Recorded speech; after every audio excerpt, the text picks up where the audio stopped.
എല്ലാവർക്കും നമസ്കാരം. വയനാട്ടിലെ ഉരുൾപൊട്ടലുമായി ബന്ധപ്പെട്ട് വളരെ കൃത്യമായിട്ടുള്ള നിർദ്ദേശം 7 ദിവസങ്ങൾക്ക് മുൻപ് തന്നെ നൽകിയിരുന്നു എന്നാണ് കേന്ദ്ര ആഭ്യന്തരമന്ത്രി ശ്രീ അമിത് ഷാ പാർലമെന്റിൽ പറഞ്ഞത്. അതായത് ജൂലൈ 23 തന്നെ അതുമായി ബന്ധപ്പെട്ട ഏർലി വാർണിംഗ്സ്, ആദ്യത്തെ മുന്നറിയിപ്പ് നൽകിയിരുന്നു. അതിനുശേഷം തുടർന്നുള്ള ദിവസങ്ങളിലും അത് നൽകിയിരുന്നു. ഇതുമായി ബന്ധപ്പെട്ട് സംസാരിക്കുന്നതിനും മറ്റു കാര്യങ്ങൾക്കുമായിട്ട് കേന്ദ്രത്തിൽ നിന്നുള്ള ദുരന്ത നിവാരണ സേനയെ ഇങ്ങോട്ട് അയച്ചിരുന്നു. എന്നാൽ സംസ്ഥാന സർക്കാർ ഈ വിഷയത്തിൽ എന്ത് നിലപാടാണ് സ്വീകരിച്ചത് എന്നാണ് അദ്ദേഹം ചോദിക്കുന്നത്.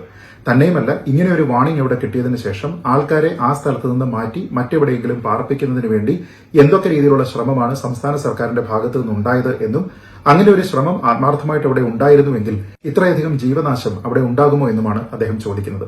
ഇത് തീർച്ചയായിട്ടും മറുപടി അർഹിക്കുന്ന ചോദ്യങ്ങളാണ്. കാരണം ഇതിനെ ഒന്നും തന്നെ ദുരന്ത സമയത്ത് രാഷ്ട്രീയം പറയരുത് എന്നുള്ള പതിവ് ക്യാപ്സൂൾ കൊണ്ട് നിർവീര്യമാക്കാൻ കഴിയുന്നതല്ല. അതിന് 4 കാരണങ്ങളെങ്കിലുമുണ്ട്.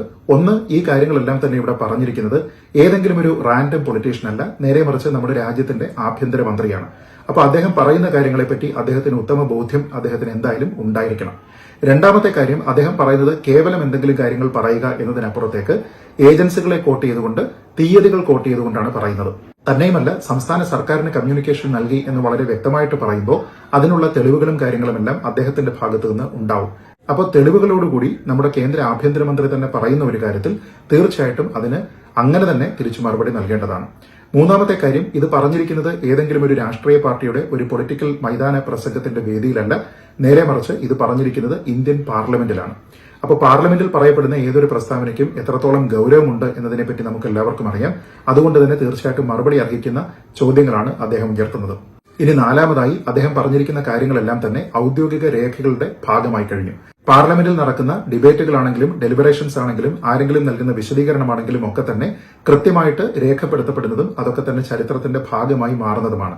ഭാവിയിൽ ആരെങ്കിലും ഈ രേഖകൾ പരിശോധിക്കുന്ന സമയത്ത് സംസ്ഥാന സർക്കാരിനെ വയനാട്ടിലെ ദുരന്തമുണ്ടാകുന്നതിനെപ്പറ്റി 7 ദിവസങ്ങൾക്ക് മുൻപേ കേന്ദ്ര സർക്കാർ അറിയിച്ചിട്ടും അവിടെ കൃത്യമായിട്ടുള്ള നടപടികൾ ഉണ്ടാകാത്തതുകൊണ്ടാണ് അവിടെ വലിയ രീതിയിലുള്ള ജീവനാശമുണ്ടായത് എന്ന രീതിയിലത്തേക്ക് ഒരു വായന ഉണ്ടായാൽ അത് സംസ്ഥാന സർക്കാരിൽ നിന്ന് മാത്രമല്ല സംസ്ഥാനത്തിന് തന്നെ നാണക്കേടാണ്, ചീത്തപ്പേരാണ്. അതുകൊണ്ട് ഈ 4 കാരണങ്ങളാൽ കേന്ദ്ര ആഭ്യന്തരമന്ത്രി ശ്രീ അമിത്ഷാ പറഞ്ഞിരിക്കുന്ന ആ ഓരോ ചോദ്യത്തിനും കൃത്യമായ രീതിയിലുള്ള മറുപടി നമ്മുടെ സംസ്ഥാന സർക്കാരിന്റെ ഭാഗമായിട്ടുള്ള അതിന്റെ തലവനായിട്ടുള്ള മുഖ്യമന്ത്രി തന്നെ നൽകേണ്ടതാണ്.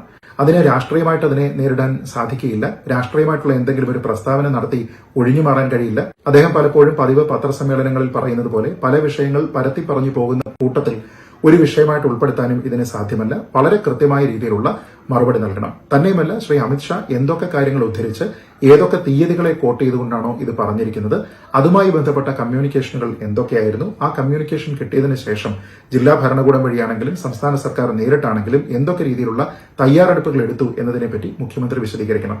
അപ്പോൾ ഇവിടുത്തെ ചോദ്യം, മണ്ണിടിച്ചിലുണ്ടാകാനുള്ള സാധ്യതയുണ്ട് എന്ന് കേന്ദ്ര സർക്കാർ അറിയിക്കുമ്പോൾ ഏതൊക്കെ പ്രദേശങ്ങളിലാണ് മണ്ണിടിച്ചിൽ സാധ്യത എന്നതിനെപ്പറ്റി സംസ്ഥാന സർക്കാർ മനസ്സിലാക്കിയിട്ടുണ്ടോ?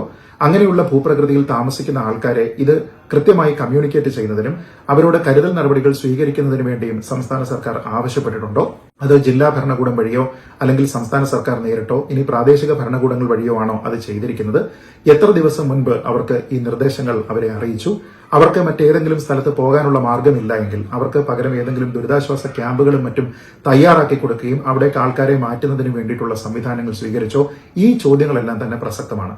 കാരണം അതല്ല എങ്കിൽ 2018 പ്രളയത്തിൽ നിന്നും നമ്മൾ ഒന്നും തന്നെ പഠിച്ചിട്ടില്ല എന്ന് മനസ്സിലാക്കേണ്ടി വരും.